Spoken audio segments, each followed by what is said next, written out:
أعوذ بالله من الشيطان الرجيم بسم الله الرحمن الرحيم أهلا وسهلا ومرحبا بك يا رمضان كسدما كتولي يوليور سوماye كسدما كتولي يوليور وداندو بركي كسدما كتولي يوليور tawata kala horuɗoma o yafete dendangal bakkatuji makko ko saɗima ko toli yo lewru tawata kala dariɗo naafi e jemmaji maɗin o yafete dendangal bakkatu ko saɗima ko toli yo lewru tawata kala moƴƴere ko goɗɗo waɗi e nder ma yo lewru sumaye o sowante nde laabi 70 ha 100 ha guluje 100 ko saɗima ko toli yo lewru tawata ko lewru ka du'a jaɓete e nder muɗum kala toriɗo Allah e nder lewru sumaye hara himo hoori du'a makko koko jaboto ko saɗima ko toli yo lewru tawata kala horuɗoma wondude e gomɗinal hara ko fi Allah hara mo jorti tañƴini baraji ɗin ka Allah korka kanka tefanoyeymo yawmal qiyama ko saɗima ko toli yo lewru tawata goɗɗo si o huntini horuɗo e nder lewru ɗo haray himo baraji wana on horuɗo ɗon ko saɗima ko toli kala kurkaniɗo horuɓe ɓen e nder ndu lewru o yanganiɓe himo mari baraji majji ko saɗima ko toli yo lewru tawa kala ka horuɗoma himo mari dambugal wiyetegal babu rayyan naatiroyta e maggal siwana on horuɗoma yo lewru sumaye ko saɗima ko toli yo lewru tawata si a ari dambuɗe aljanna ɗen fappuɗe udditante wonande ɓen horuɓe ko saɗima ko toli yo lewru tawaydu si a ari an lewru sumaye dambuɗe yiite ɗen fappu ko soketeɗe ko saɗima ko toli yo lewru tawata si a ari sheytanuji ɗin fappuɗi jolkete ɗi kolbe sabu teddugol ma andu lewru sumaye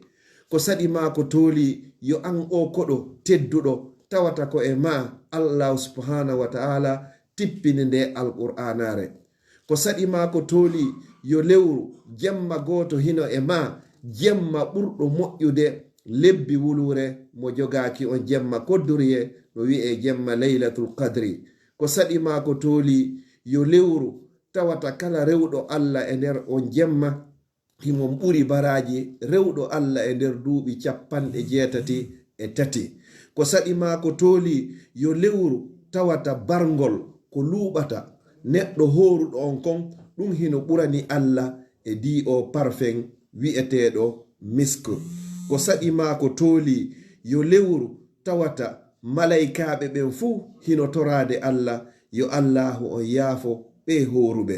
ko saɗima ko toli yo lewru tawata nyande be nyande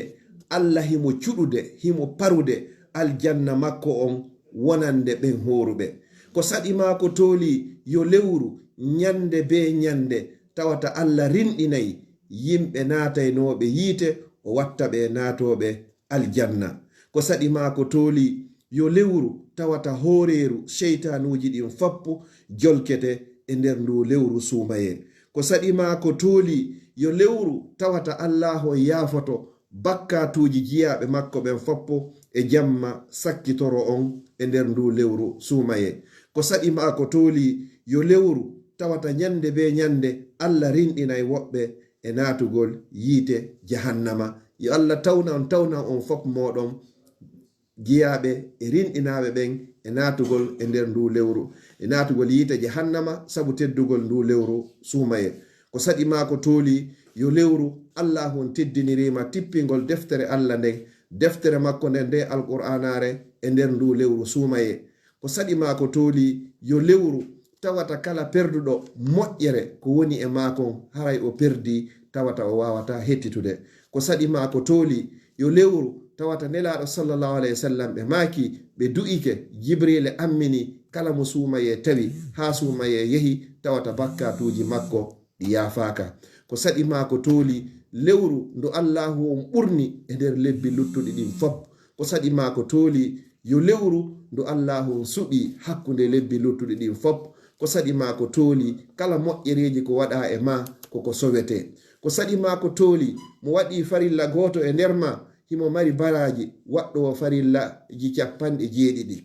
ko saɗi ma ko tooli yo lewru mo waɗi sunna goto e nder suumaye himo mari baraji wo waɗuɗo farilla hara wona e lewru suumaye ko saɗi ma ko tooli moƴƴuɓe feƴƴunoɓen lebbi 6 haray hiɓe torade Allah yo Allah hon tawnuɓe suumaye ko saɗi ma ko tooli yo lewru tawata moƴƴunoɓe feƴƴuɓe ɓen lebbi 6 si suumaye yehi haray hiɓe torade Allah yo Allah hon jamanɓe moƴƴere ko ɓe waɗi kon e nder lewru suumaye ko saɗi ma ko tooli yo lewru waɗandu barke ko saɗi ma ko tooli yo lewru jokkirndu enɗam ko saɗi ma ko tooli yo lewru moƴƴintinirndu anniyeje ko saɗi ma ko tooli yo lewru tuubirndu ko saɗi ma ko tooli yo lewru wonayde sabu yimɓe jokki enɗam taƴodirnoɓe tugginira haɓunoɓe weldita ko saɗi ma ko tooli yo lewru ka sunnakatiji naɓete ko saɗi ma ko tooli yo lewru tawata moƴƴere ko woni e makon ko andi wo ko subhanahu wa ta'ala musidɓe julɓe tedduɓe